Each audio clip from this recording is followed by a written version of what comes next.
சிவபெருமானின் அவதாரங்களில் ஒருவர் பைரவர். பயத்தை நீக்கி தைரியத்தையும் காரிய வெற்றியையும் கொடுக்கக்கூடியவர்.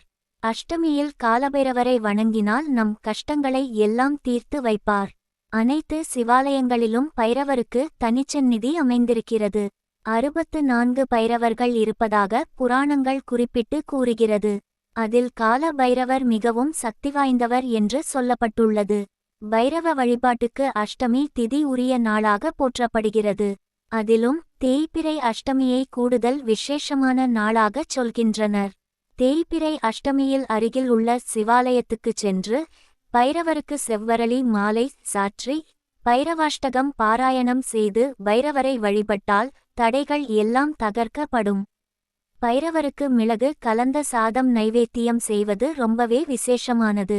வழக்கு முதலான சிக்கல்களில் இருந்தும் பிரச்சினைகளில் இருந்தும் நிவர்த்தியாக வடைமாலை சாற்றி வேண்டிக்கொள்ளலாம்.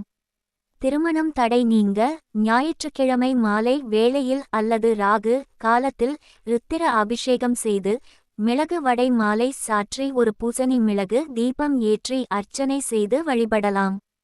கடன் தொல்லை தீர ஞாயிறு ராகு காலத்தில் காலபைரவருக்கு முழு முந்திரி பருப்பு மாலை புனுகு சாற்றி செந்தாமரை பூ அணிவித்து அவல் கேசரி சிவப்பு ஆப்பிள் வெண்பொங்கல் நைவேத்தியம் செய்து வழிபடலாம்.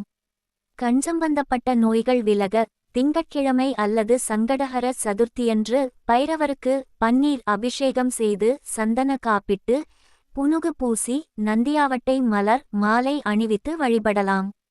இழந்த பொருள் திரும்ப கிடைக்க செவ்வாய்க்கிழமையில் மிளகு தீபம் ஏற்றி வழிபடலாம். வீடு மனை பூமி லாபம் கிடைக்க புதன்கிழமைகளில் பைரவருக்கு நெய் தீபம் ஏற்றி வழிபடலாம். வியாழக்கிழமைகளில் பைரவருக்கு விளக்கேற்றி வழிபட்டு வந்தால் பில்லி சூனியம் ஏவல் விலகி நன்மை உண்டாகும்.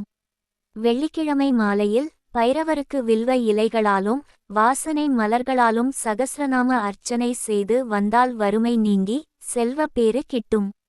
இழந்த பொருட்களும் சொத்துக்களும் திரும்ப கிடைக்க 27 மிளகை வெள்ளை துணியில் சிறுமுடிச்சாக கட்டி அகல் விளக்கில் வைத்து நல்லெண்ணெய் ஊற்றி பைரவரின் சன்னதி முன்னால் தீபமேற்றி 27 நாட்கள் வழிபடலாம்.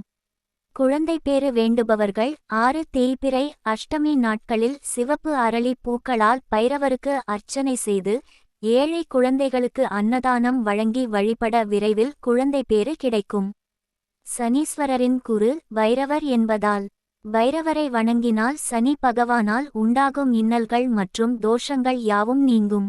வழக்குகளில் வெற்றி வியாபாரம் செழிக்க பைரவருக்கு சனி பிரதோஷத்தன்று சகஸ்ரநாம அர்ச்சனை செய்து தயிர் அன்னம் படைத்து வழிபட்டு பக்தர்களுக்கு பிரசாதமாக விநியோகிக்கலாம். உத்தியோகத்தில் மதிப்பும் பதவி உயர்வும் கிடைக்க அஷ்டமி திதி மற்றும் ஆயில்யம் சுவாதி மிருகசீரிஷம் நட்சத்திர தினங்களிலும் பைரவரை வழிபடலாம்.